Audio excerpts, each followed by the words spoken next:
বন্ধুরা তোমাদের জন্য আমি একটা এখানে এমসিকিউ নিয়েছি এসএসসিতে যারা তোমরা এবার এসএসসি পরীক্ষা দিবা 25 সালে তার জন্য যেখানে দেওয়া আছে x বাই y ইকুয়াল 2/3 হলে 6x plus y by 3x plus 2y equal কত।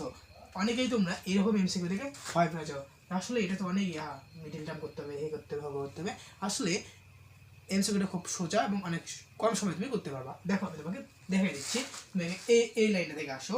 দেখো এখানে আছে x বাই y ইকুয়াল তোমার 2/3, তাইলে দেখো এখানে লেখা যায় 3x ইকুয়াল 2y, এটা লেখা যায়। তুমি এটা একটা লাইন পাইলা, এটা তুমি নোট করে রাখো 3x প্লাস 2y। এখন দেখো তোমার এই যে এখানে 6xটাকে যদি আমি এইভাবে লিখি যে 2 আচ্ছা দেখো এখানে আমি যদি 6xটাকে যদি এইভাবে লিখি যে 2 × 3x লেখা যায় 3 × 6x মিলছে, প্লাস y আছে y দিয়ে দিছি। আবার দেখো 3x এর জায়গায় আমি কি লিখতে পারি বন্ধুরা, দেখো 2y লিখতে পারি, 3x ইকুয়াল